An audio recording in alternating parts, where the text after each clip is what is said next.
y precisamente pues eso hacía que ellos tuvieran una gran diversidad de pensamientos. También aprendíamos que habían, al menos en la ciudad de Corinto, 12 templos dedicados a diferentes deidades griegas, donde la más importante era el templo a Afrodita, que era un templo inmensamente grande y era donde se daba una gran cantidad de situaciones en cuanto a la forma de la adoración. Hermanos, aprendimos que la epístola Pablo la escribe por una razón en particular, y es que había en la iglesia contiendas, había divisiones dentro de la iglesia y Pablo tiene que ir para tratar eso. Aparte de eso, había mucha, pero mucha pecaminosidad dentro de la iglesia, a tal punto que Pablo dice: hay tal tipo de pecado entre ustedes que aún entre los gentiles no se dan. Es decir, era una iglesia con muchos problemas. Y yo comenzaba la semana pasada diciéndole: si un pastor quiere tratar un problema dentro de la iglesia, Corinto es la epístola. Tantos problemas que había. Tercer problema o tercera circunstancia, la forma de la adoración. Mencionábamos que en el templo Afrodita había prostitución sagrada, es decir, se practicaban ahí relaciones sexuales como una forma de adoración a su Dios, a su deidad.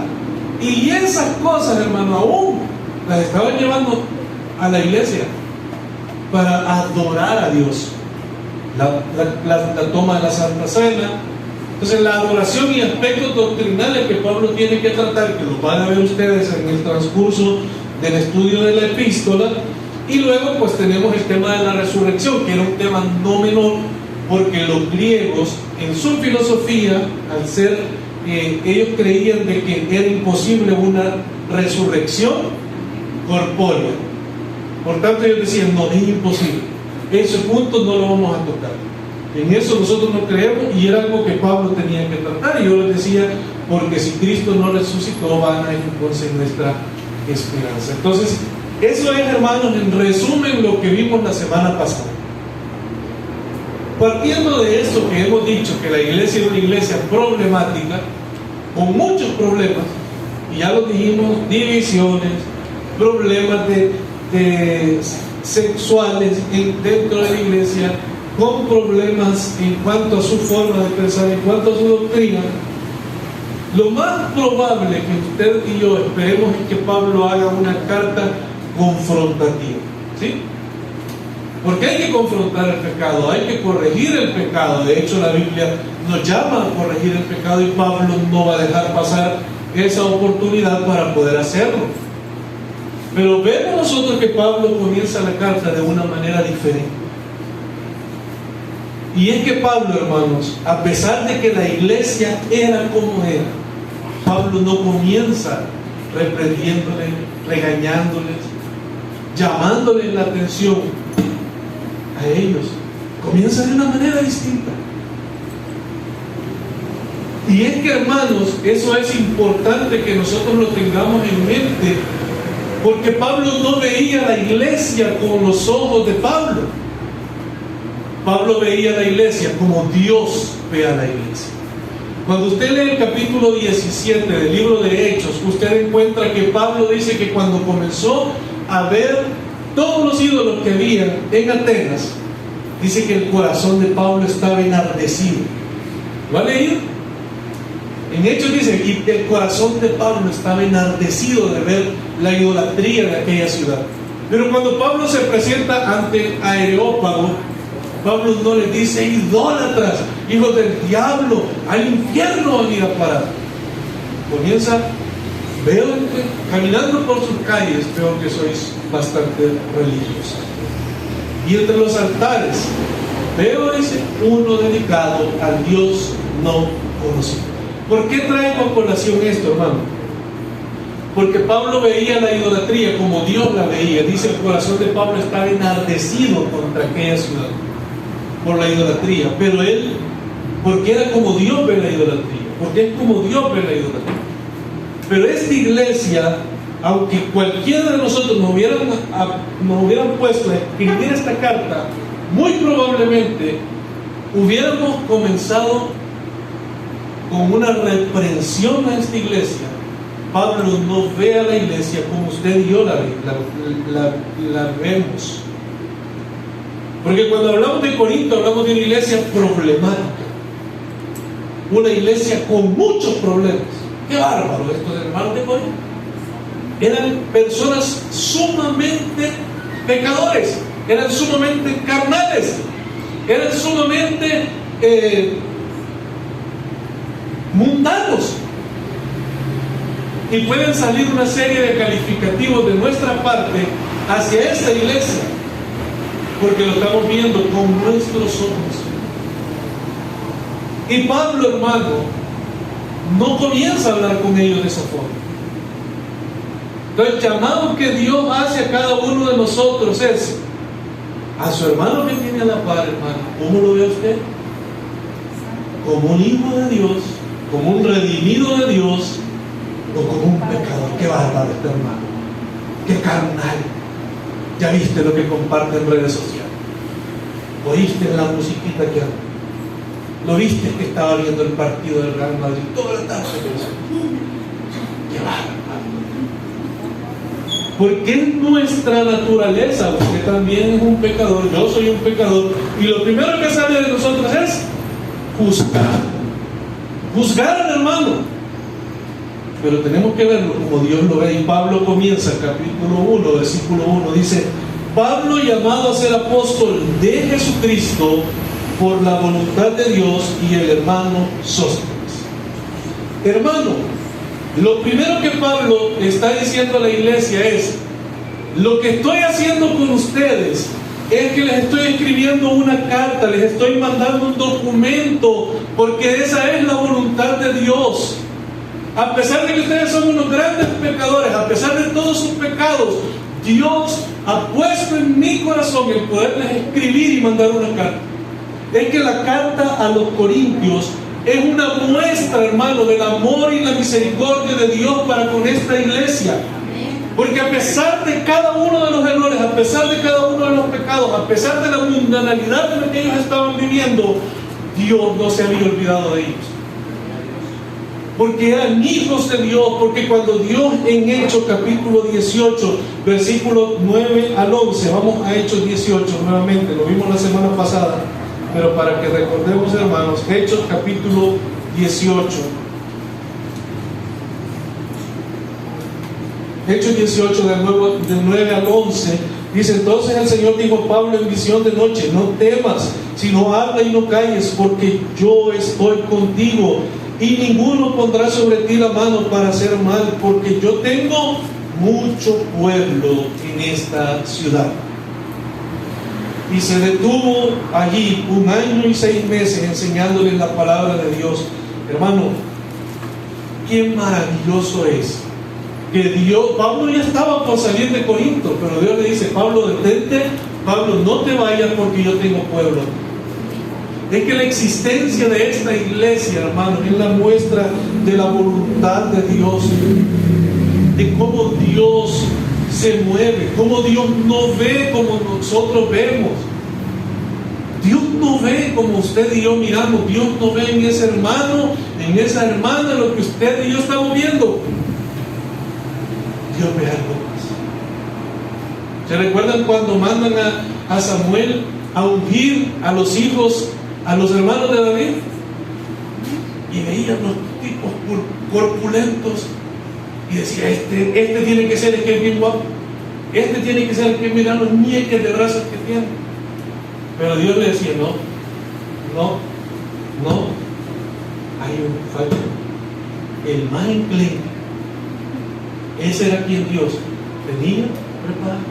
Entonces la iglesia de Corinto es precisamente la muestra de cómo Dios obra, no como nosotros lo vemos, no como nosotros pensamos, sino conforme a su voluntad. Veamos el versículo 2, dice: a la iglesia de Dios que está en Corinto. Qué interesante. ¿A quién dice? A la iglesia de Dios.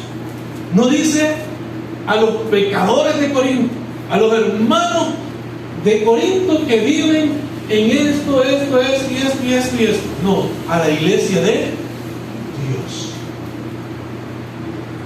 Hermanos, no dice la iglesia de Pablo, no dice la iglesia de Cefas, no dice la iglesia de Apolos, dice la iglesia de Dios. La iglesia de Dios. Y qué interesante, porque Pablo en esta salutación, que probablemente usted ha leído muchas veces, vemos que Pablo le dice: tú eres un hijo de Dios, iglesia. Ustedes son hijos de Dios. Antes de comenzar a reprender, antes de comenzar a tratar los temas polémicos, Pablo les está recordando la identidad que ellos tienen, y es que son hijos de Dios. Yo no sé si a usted le ha pasado, pero cuando usted peca, porque todos acá pecamos, pero cuando usted peca, sí o no, que usted de repente se siente mal. ¿Cuántos han dudado de su salvación? ¿Seré salvo yo? ¿Será que realmente? ¿O solo yo lo he pensado? Cuando yo tengo un problema, yo soy muy irascible, soy muy enojado, y quizás la que sufre más eso es mi esposa, porque es con la que más revienta. Y muchas veces que me he enojado con ella, me pregunto: ¿realmente habré nacido de nuevo? Porque es un cuestionamiento común en un cristiano. Es común. Usted no se sienta mal si usted alguna vez se ha cuestionado: ¿realmente seré salvo yo? ¿Sabe por qué? Porque hay algo en usted que lo está llevando al entendimiento del pecado. Entonces Pablo lo que hace es: hermano, tú eres un hijo de Dios. Ustedes son hijos de Dios, a la iglesia de Dios que está en Corinto. Y aquí viene algo interesante, hermano, porque viene Pablo y continúa diciendo: a los santificados en Cristo Jesús. ¿Cómo es posible, hermano, que Pablo le diga a una iglesia tan pecadora, con tantos problemas, a los santificados? ¿Cómo puede ser posible eso? Es que usted y yo no nos hubiéramos perdonado, hermano. Usted y yo aplicamos el versículo donde dice: el tal se ha echado fuera. Usted y yo aplicamos aquel cuando Pablo dice: y al fulano le entregué a Satanás para que aprenda a no blasfemar. En la iglesia donde yo me congrego hace muchos años había un dicho muy popular que decía: yo a este hermano ya lo solté, ya lo suelto, porque ya no entiende. Por más que se le confronte, por más que se le diga, por más que se le hable, no deja de pecar. Ya, suéltenlo, ahí déjenlo. Porque esa es la actitud nuestra como seres humanos, como jueces. Porque yo soy espiritual y el espiritual todo lo juzga, dice la Biblia. Pero ¿cómo le dice Pablo? A los santificados en Cristo Jesús. Hermano, ¿y qué significa la palabra santo? La palabra santo significa apartado, algo que ha sido apartado en este caso apartado del pecado, algo que ha sido dedicado a Dios. Entonces Pablo dice: a los santificados. Es chocante, hermano. Desde el punto de vista humano es chocante que una iglesia con lo que estaban haciendo, Pablo les tiene que decir santificado. Y es que, hermanos, usted y yo fuimos llamados a ser santos, ¿sí? De modo que si alguno está en Cristo, nueva criatura es. Por tanto, sed santos como vuestro Padre que está en los cielos es santo. Mas vosotros sois real sacerdocio, nación santa. Hermano, el llamado a la santidad es un tema que está desde el Génesis hasta el Apocalipsis para el pueblo de Dios. Dios nos ha llamado a ser santos, y Pablo le dice: a los santificados. Y tenemos que entender, hermanos, que cuando hablamos de santidad hay tres tipos de santidad en la Biblia, y no es que una sea diferente a la otra. En primer lugar, hay una santidad posesiva. Es decir, yo soy santo no porque yo sea santo, es porque Dios me ha declarado santo. Porque el día en que Cristo me redimió de mis pecados, el día en que Cristo me dio el nuevo nacimiento, me puso un sello que dice: Él es santo. Todos ustedes, los que han nacido de nuevo, tienen un sello que dice que usted es santo, porque usted ha sido apartado para Dios. A usted Dios lo apartó, porque de lo vil y menospreciado del mundo tomó Dios para avergonzar a los santos. A usted Dios lo tomó y dijo: este es mi hijo, Él es un santo. Entonces todo el pueblo de Dios que había en Corinto, que estaba dentro de la iglesia y que había nacido de nuevo, eran santos a pesar de sus pecados. Porque es una santidad, hermano, que usted la tiene por posesión, porque usted es hijo de un santo, por lo tanto usted es santo. Luego tenemos una santidad que se llama la santidad progresiva, que es aquella que usted ya no puede ser, que usted sea el mismo que era cuando usted se convirtió. Dios ha ido moldeando en usted aspectos de su carácter, ha ido quitando aquellas cosas que usted antes practicaba y ha ido de manera progresiva. Vamos progresando. Dice la Biblia que la senda del justo es como la aurora que ve en aumento hasta que el día es perfecto. Pablo, el gran apóstol Pablo, en Hechos en Romanos capítulo 7, ¿qué dice? Pero hay una ley en mis miembros que lo que no quiero hacer, eso hago. Miserable de mí, ¿quién me librará de este cuerpo de muerte? Cuando usted lee Filipenses, usted encuentra que Pablo dice: en cuanto a la ley, fariseo, en cuanto al celo, irreprensible. O sea, Pablo presenta su currículum y el tipo era alguien que no tenía tacha. A él no se le podía señalar: es que Pablo es un gran amargado, es que Pablo es mujeriego, es que Pablo es aquí, es que Pablo es allá. No, el tipo era irreprensible. Pero en Romanos, él dice: miserable de mí, ¿quién me librará de este cuerpo de muerte? Porque mientras usted esté en este cuerpo corrupto, hermano, usted va a seguir teniendo pecado, usted va a seguir teniendo lucha, usted se va a seguir enojando. Por esto no estoy justificando, hermano, que usted se enoje, que yo sea un amargado de repente. No se está justificando eso. El tema es que usted va a luchar todos los días con áreas de pecado en su vida. Filipenses capítulo 1, versículo 6.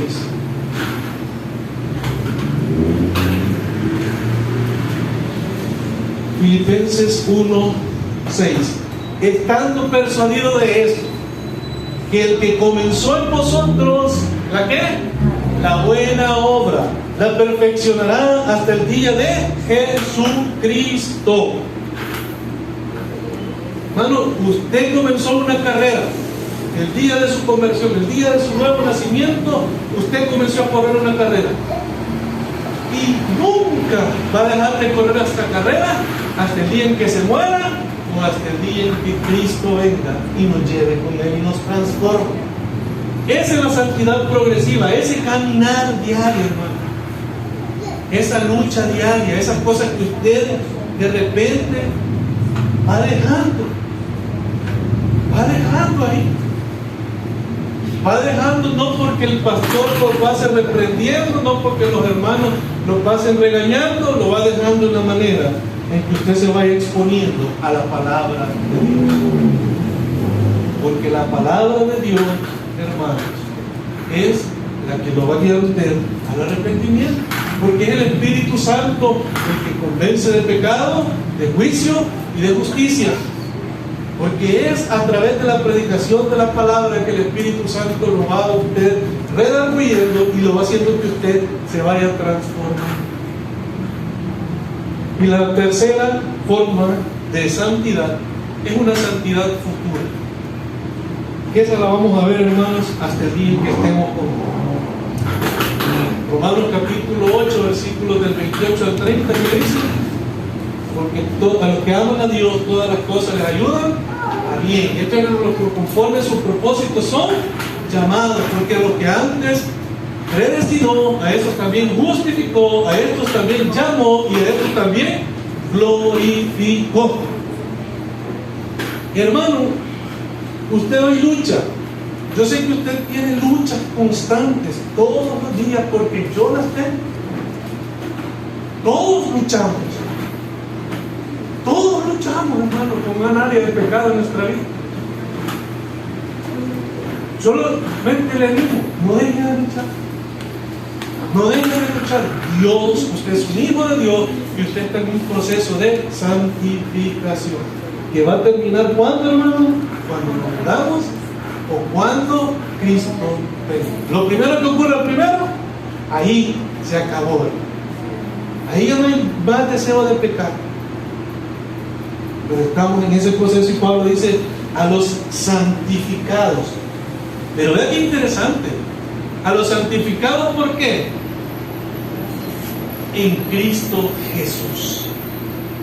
Es que usted es santo en Cristo Jesús. Por eso a mí me encanta aquel pasaje de Efesios, capítulo 1, si no me equivoco, donde dice, porque fuimos aceptos en el amado. Es que, hermano, Dios en usted no ve a Josué.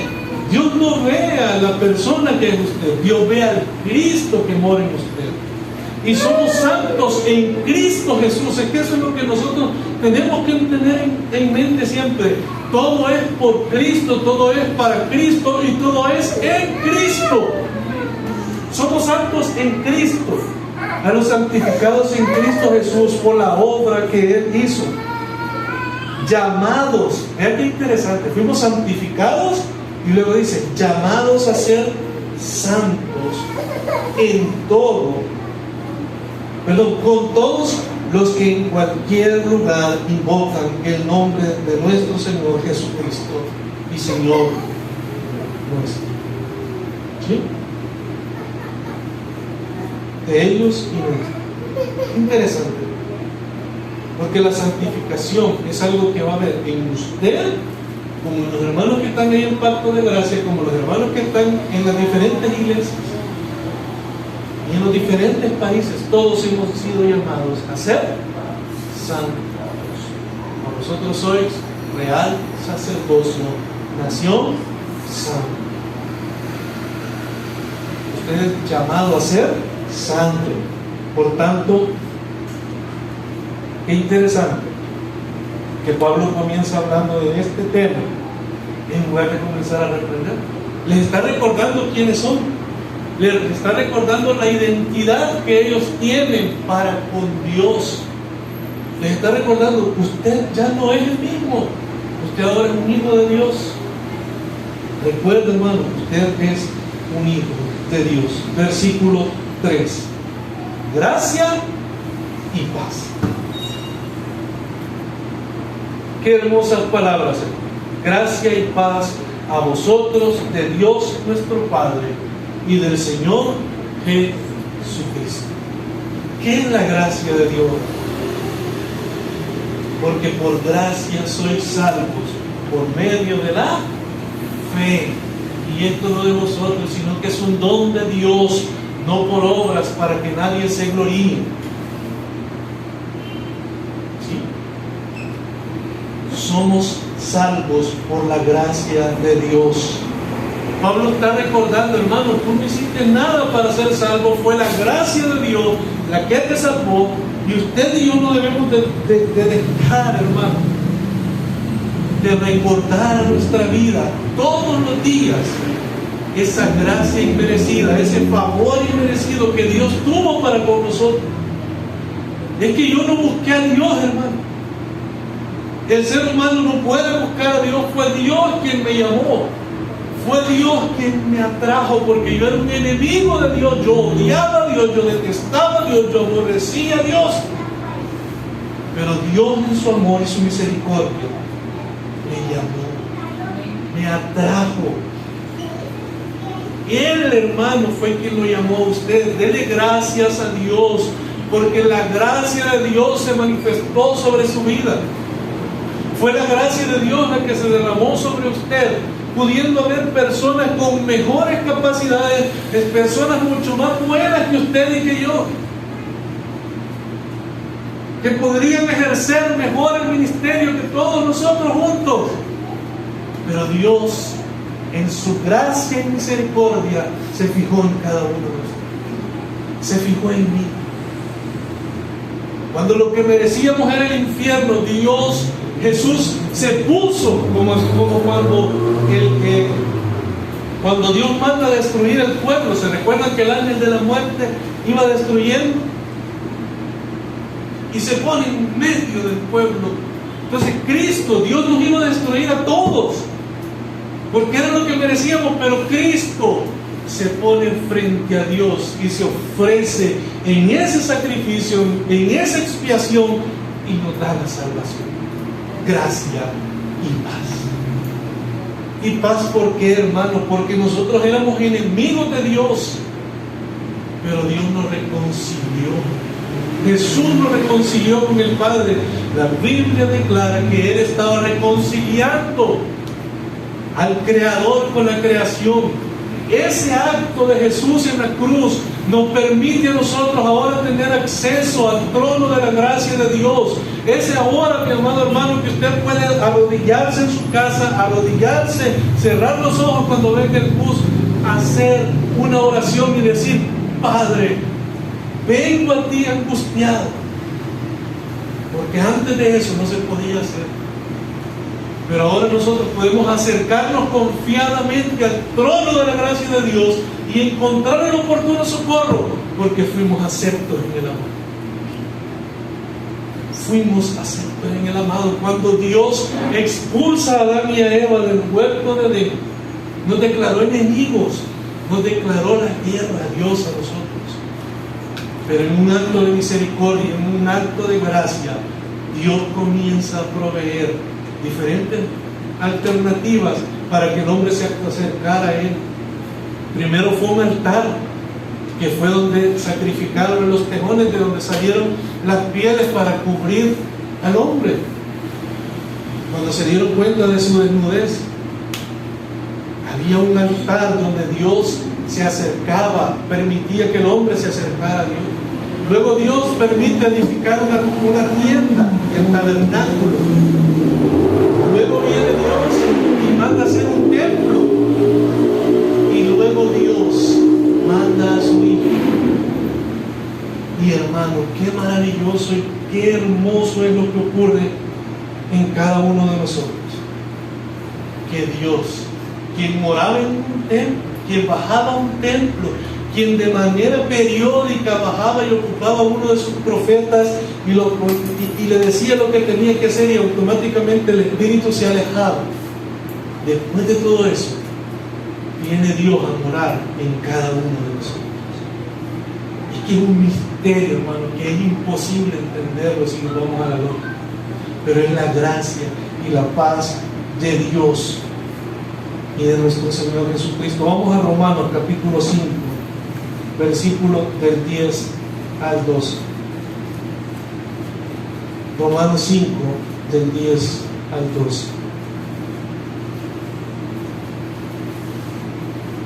Dice: porque si siendo enemigos fuimos reconciliados con Dios por la muerte de su Hijo, mucho más estando reconciliados seremos salvos por su vida.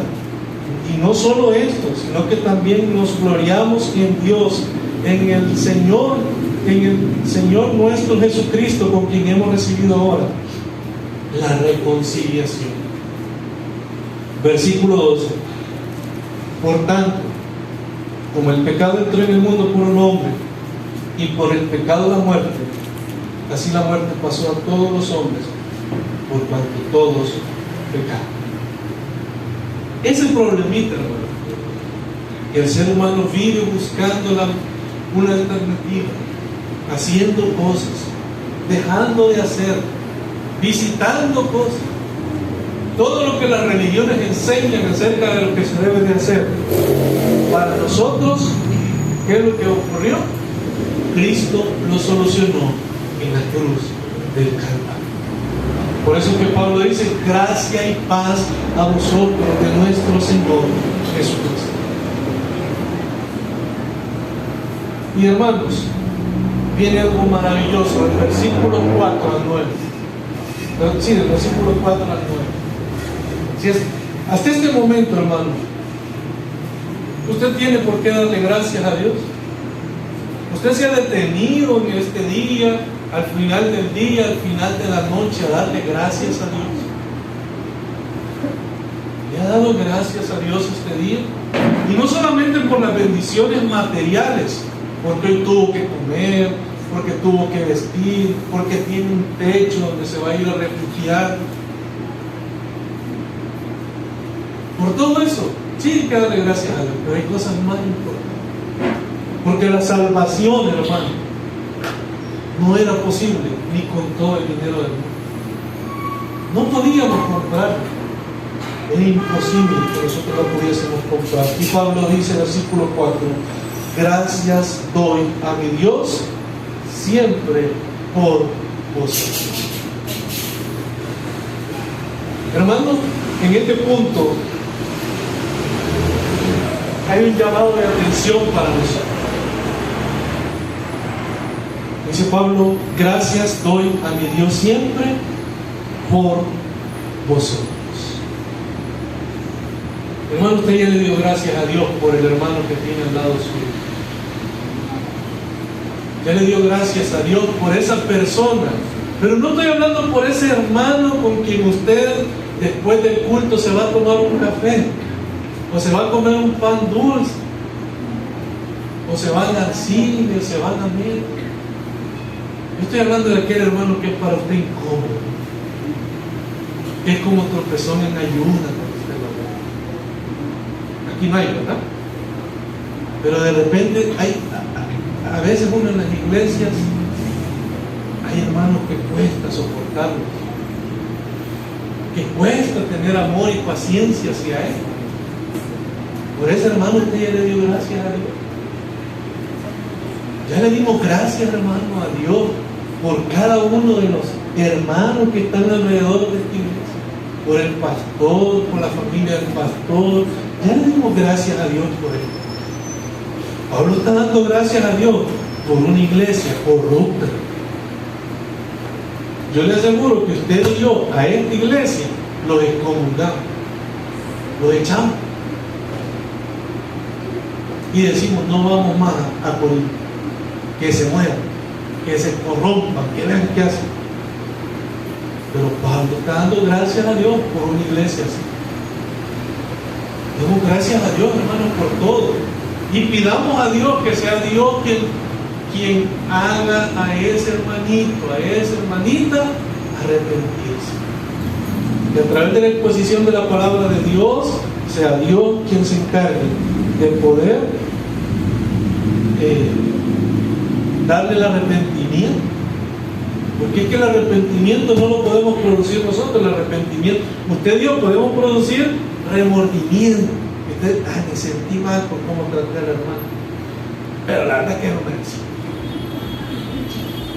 No, tenemos que amar a los hermanos. Entonces, gracias a Dios siempre por vosotros. Hermano, insisto, damos gracias a Dios por todos nuestros hermanos, por la gracia de Dios que os fue dada en Cristo Jesús. Dice la Biblia que hay fiesta en el cielo cuando un pecador se arrepiente, ¿verdad? Y usted dice: ya viste, dice hermano, no lo soporto. Hermano, cuando usted dice eso, usted está diciéndole a Dios: ¿sabes qué? Yo vos te amo, pero tu iglesia no soporto a tu iglesia. Hermano, y eso es como que a los que estamos casados nos digan: ¿sabes qué, hermano? Yo no soporto a su esposa. ¿Qué harían los hombres que están acá si alguien se les acerca? Mire, hermano, como usted queremos platicar, lo invitamos a usted, pero a su esposa no. Aquí no hay bienvenida a su esposa. ¿Qué haría usted? ¿Llegaría a una invitación donde su esposa no es bienvenida? O simplemente diría: no, así dejémoslo, ¿verdad? Pues es lo mismo, hermano, ocurre con Dios. Cuando usted no tolera a los hermanos. Y Pablo da gracias porque dice: por la gracia de Dios que os fue dada en Cristo Jesús. Pablo no está dudando en ningún momento de la salvación de esta gente. Pablo no está diciendo: ustedes al infierno, ustedes no han nacido de nuevo. Pablo no les está diciendo eso. Pablo les está diciendo, por la gracia de Dios que nos fue dada. Hermano, dentro de nosotros probablemente hay alguien que no ha nacido de nuevo y que sirve. Porque yo no puedo dar garantía de que alguien ha nacido de nuevo. Eso solo lo sabe Dios y usted. ¿Lo sabe? Dios y usted. Dice, en aquel día muchos me dirán, Señor, Señor, en tu nombre echamos fuera demonios, en tu nombre sanamos. ¿Y quiénes son los que hacen sanidades? ¿Y quiénes son los que echan fuera demonios? ¿Usted se atrevería a ir a echar fuera demonios? ¿O son los pastores? Los líderes, los diáconos. Y a eso le dicen, ¿y vos quién sos? Nunca te conocí, nunca naciste de nuevo, no sos mío. Pero Pablo no está diciendo eso, el único que puede hacer eso es Dios. Y Pablo les dice, por la gracia de Dios que os fue dada. Es decir, Pablo está dando por sentado, ustedes han nacido de nuevo. Lo que ustedes tengan con Dios es el problema de ustedes y arréglense ustedes con Dios. Pero Pablo les está diciendo, por la gracia de Dios que os fue dada.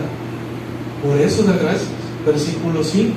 Porque en todas las cosas fuisteis enriquecidos en Él. Vean qué interesante, hermano. Desde el versículo 1 hasta el momento todo dice, en Cristo Jesús, en Jesucristo, en Dios, todo es en Él. Y ahora dice, fuisteis enriquecidos en Él, en toda palabra y en toda ciencia. Otras versiones traducen esta parte de ciencia como conocimiento. Fuisteis enriquecidos en la palabra de Dios, mi hermano. Usted, a esta gente que les estaba hablando, les había llegado una carta nada más. Y lo que nosotros conocemos como el Antiguo Testamento, pero nosotros tenemos toda la palabra de Dios, de Génesis al Apocalipsis, para poder estudiar. Somos ricos en la palabra de Dios y en el conocimiento. Nunca había habido tanto conocimiento como en este momento, pero lastimosamente la iglesia de hoy en día es donde más ignorancia hay. Pero Pablo dice, fuisteis enriquecidos en toda palabra y ciencia, en toda palabra y conocimiento. Son cosas espirituales, son cosas que no se pueden comprar. Hermano, vamos a Jeremías, capítulo 9, versículo 23. Jeremías 9, versículo 23. Este es uno de los pasajes que a mí más me encanta de la Biblia. Jeremías, capítulo 9, versículo 23.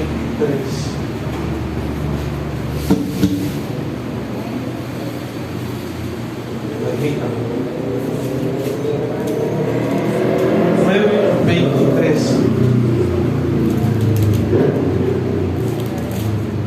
Así dijo Jehová: no se alabe el sabio en su sabiduría, ni en su valentía se alabe el valiente, ni el rico se alabe en sus riquezas.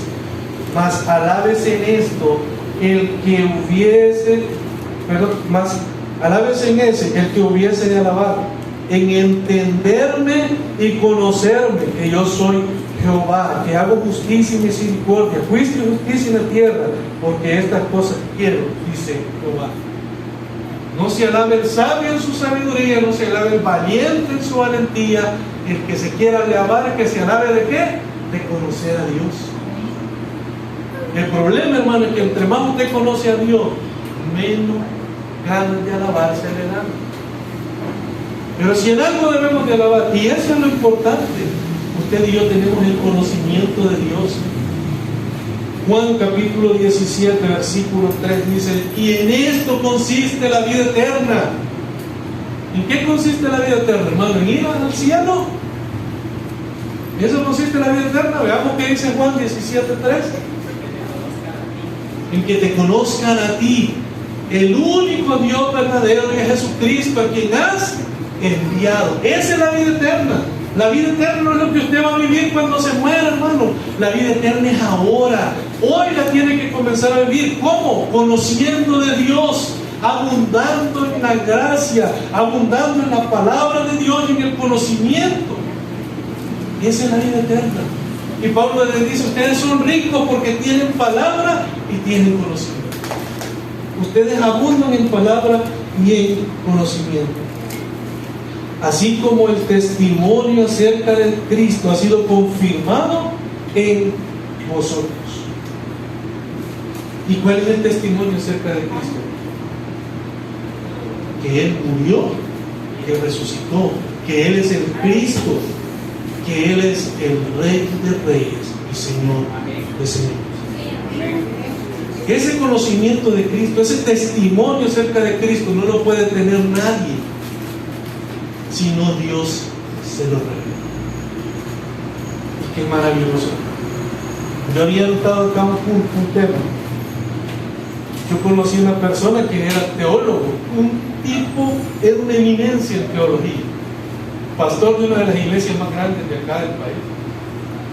Y de repente se comenzó a estudiar, pero es que era una eminencia en cuanto a estudio, en cuanto a conocimiento bíblico.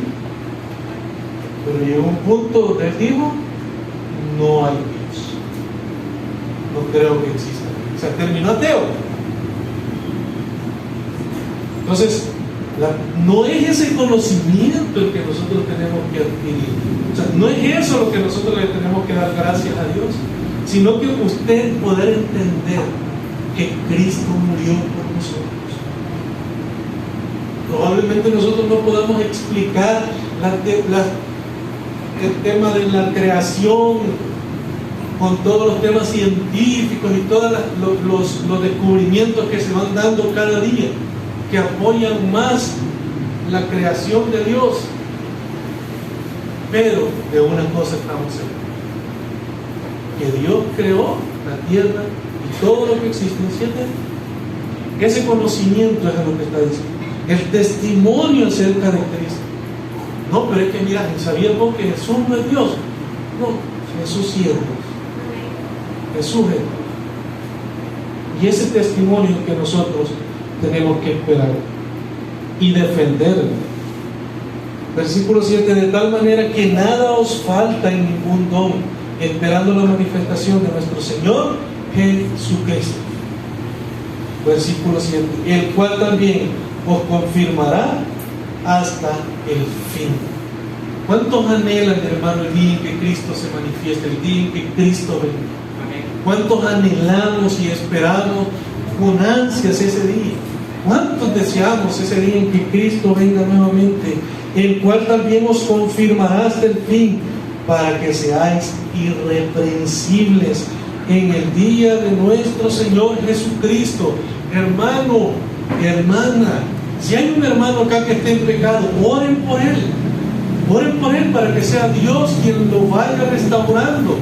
Oren por ese hermano. Oren por él, porque Dios un día ha de tener misericordia y le ha de dar el arrepentimiento.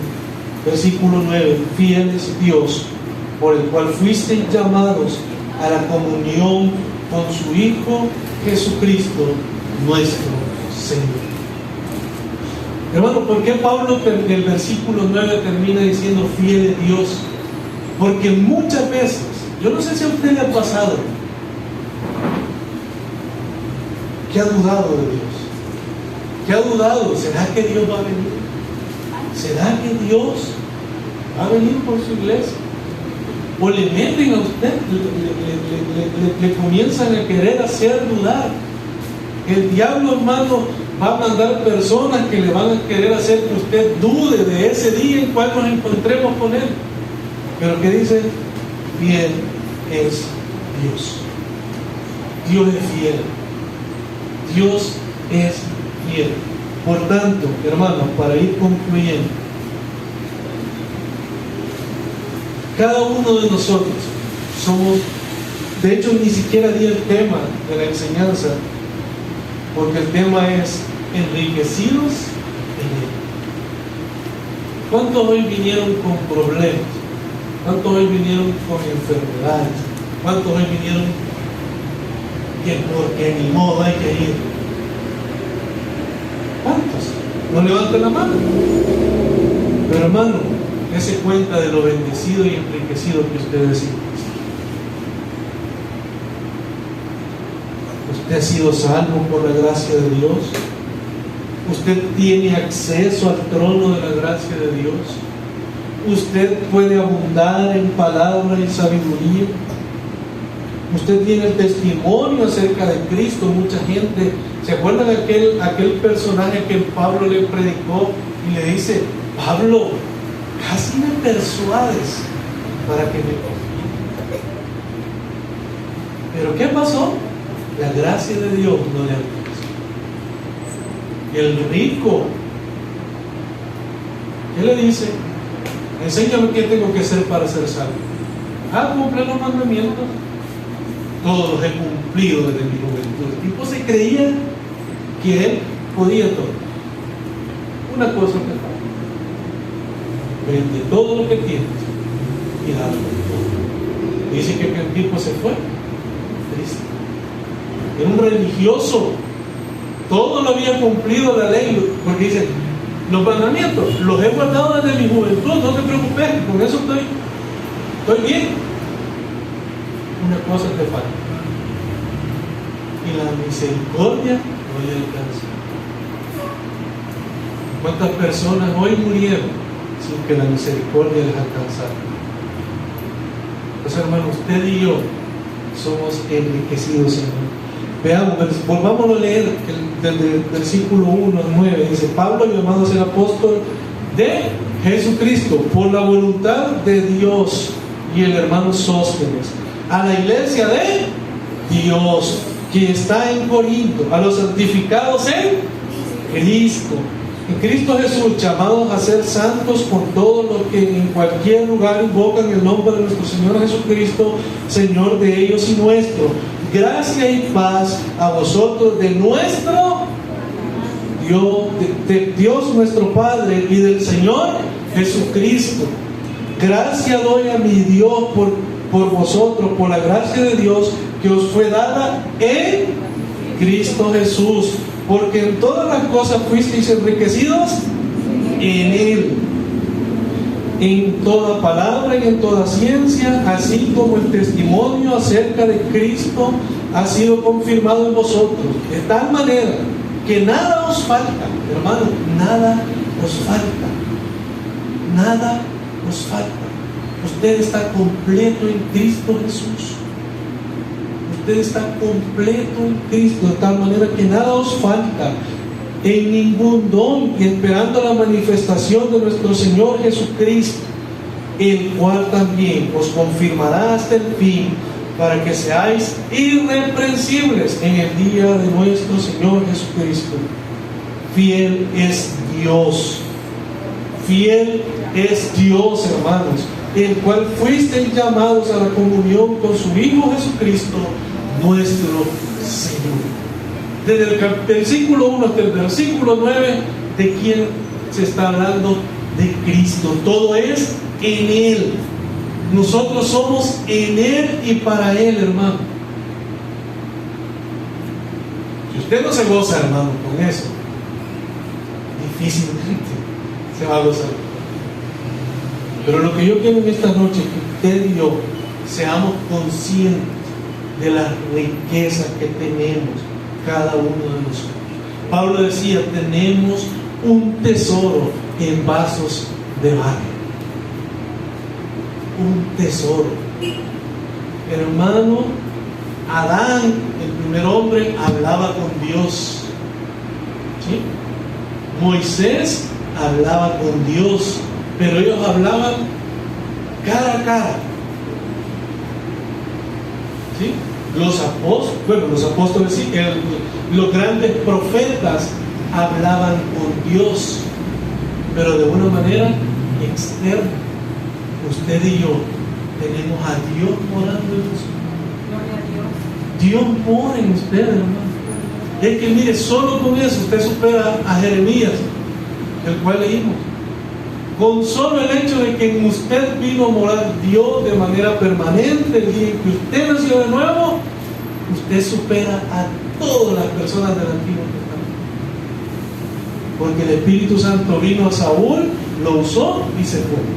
El único que dice que el Espíritu de Dios moró con él siempre fue el rey David. Es el único de quien en todo el Antiguo Testamento se declara eso. Y usted y yo tenemos a Cristo en nosotros, morando las 24 horas del día. Por tanto, hermanos, demos gracias a Dios por todo lo que Él ha hecho en cada uno de nosotros. Démosle gracias a Dios porque nos salvó.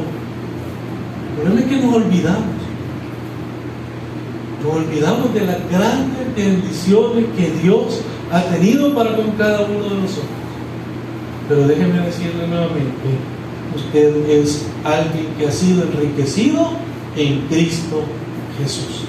Obviamente con cosas espirituales. Si Dios lo bendice de manera material, gloria a Dios. Pero lo más importante, hermano, es lo espiritual. Amén. Vamos ahora. Señor, gracias. Gracias, Padre, por tu misericordia. Gracias por tu amor y tu bondad. Gracias, Señor, por esta iglesia de Corinto, Señor, quien a pesar de todas las vicisitudes, quienes a pesar de todos los pecados en los que cada uno de ellos moraba, tú tuviste misericordia, Señor, de ellos. Tú les permitiste, Señor, el poderte conocer. Gracias, Padre. Yo en esta noche, Señor, te pido por mis hermanos, para que sean conscientes de tu gracia en sus vidas, para que cada día, Señor, ellos estén conscientes de lo que tú has hecho en sus corazones y de todo lo que ellos tienen, Señor, en ti. Padre, permite a mis hermanos el poder regresar a sus casas con bien y que puedan glorificarte, Señor, lo que resta de este día y el día de y lo que resta de nuestras vidas, Señor, que podamos vivir para tu gloria.